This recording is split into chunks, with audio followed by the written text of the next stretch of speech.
नमस्कार, मैं शोभित। स्वागत है आप सभी का था पैम्फलेट में। मोदी उपनाम टिप्पणी मामले में कांग्रेस सांसद राहुल गांधी को सूरत की कोर्ट ने 2 साल की सजा सुनाई है। कोर्ट ने राहुल गांधी को सजा के खिलाफ ऊपरी अदालत में अपील करने के लिए 30 दिनों का समय दिया है। साल 2019 में कर्नाटक में आयोजित एक चुनावी रैली में राहुल गांधी ने बयान दिया था कि सभी चोरों का नाम मोदी ही क्यों होता है। इन सब चोरों के नाम मोदी मोदी मोदी कैसे हैं? कांग्रेस नेता राहुल गांधी के इस बयान पर भाजपा नेता पूर्णेश मोदी ने आपत्ति जताई थी और राहुल गांधी के खिलाफ मुकदमा दर्ज भी कराया था, जिसकी वजह से राहुल गांधी को अब कोर्ट में पेश होना पड़ा और उनके खिलाफ 2 साल की सजा का ऐलान भी हुआ। हालांकि इसके तुरंत बाद राहुल गांधी को कोर्ट ने जमानत भी दे दी। पूर्णेश मोदी ने 2019 में दायर अपनी शिकायत में कहा था कि राहुल गांधी ने प्रधानमंत्री का अपमान कर करोड़ों लोगों का अपमान किया है। अदालत ने राहुल गांधी को आरोपित बताते हुए उनके पिछले बयान भी याद दिलाए, जिसमें उन्होंने चौकीदार चोर है जैसे बयान दिए थे। अदालत ने कहा कि सुप्रीम कोर्ट द्वारा आरोपी यानी राहुल गांधी को सचेत करने के बावजूद उसके आचरण में कोई बदलाव नहीं आया है।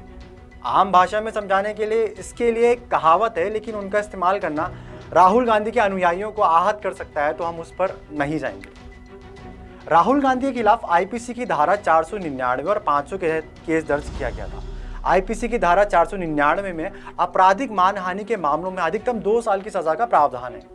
राहुल गांधी का कहना है कि उन्होंने कुछ भी जानबूझकर नहीं करा और उनके बयान से याचिकाकर्ता का कोई नुकसान नहीं हुआ। वहीं सेशन कोर्ट ने सजा सुनाते हुए महत्वपूर्ण टिप्पणी की। कोर्ट ने कहा, हालांकि आरोपी को सुप्रीम कोर्ट ने सतर्क रहने की सलाह दी थी, लेकिन उसके आचरण में कोई बदलाव नहीं आया। आरोपी खुद सांसद है और जनता को संबोधित करने का उनका तरीका गंभीर है। इसके बहुत व्यापक प्रभाव है और ये बेहद गंभीर अपराध है। अब सभी जगह राहुल गांधी की संसद की सदस्यता चर्चा का विषय है। यानी दोषी ठहराए जाने के बाद क्या वे संसद रह सकते हैं, या क्या राहुल गांधी अब अगला चुनाव लड़ सकते हैं? लोक प्रतिनिधि अधिनियम 1951 की धारा 8 के मुताबिक अगर किसी नेता को 2 साल या इससे ज्यादा की सजा सुनाई जाती है, तो उसे सजा होने के दिन से उसकी अवधि पूरी होने के बाद आगे 6 वर्षों तक चुनाव लड़ने पर रोक का प्रावधान है। अगर कोई विधायक या सांसद है तो सजा होने पर वह चुनाव लड़ने के लिए अयोग्य ठहरा दिया जाता है। उसे अपनी विधायकी या सांसदी छोड़नी पड़ती है।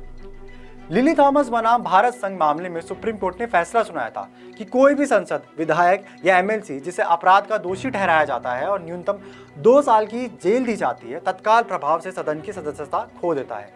यहाँ पर ध्यान देने योग्य बात यह है कि यह तत्काल प्रभाव से लागू होता है।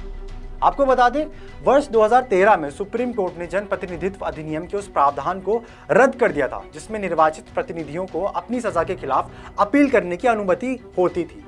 सुप्रीम कोर्ट ने इसे असंवैधानिक बता दिया था। सुप्रीम कोर्ट के इस फैसले को निरस्त करने के लिए मनमोहन सिंह सरकार द्वारा एक अध्यादेश लाया गया था। ये वही ऐतिहासिक अध्यादेश था जिसे राहुल गांधी ने प्रतीकात्मक तौर से प्रेस कॉन्फ्रेंस में फाड़ दिया था।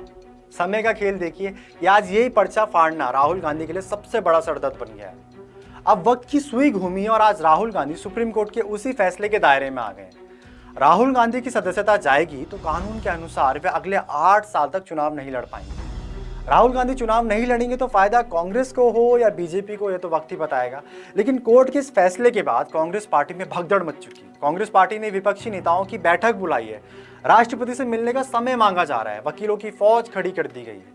कुल मिलाकर बात यह है कि कांग्रेस इसलिए अधिक तिलमिलाई हुई नजर आ रही है कि गांधी परिवार, जो भारत की सत्ता पर अपना बाय डिफॉल्ट स्वामित्व मानती आई है, आखिर उसके लंदन में उठने बैठने वाले गोरे साहब के खिलाफ भारत का ही कानून कैसे सजा सुना सकता है, और फिर कुर्सी से ही वंचित हो जाना, ये तो बहुत बड़ी बात है।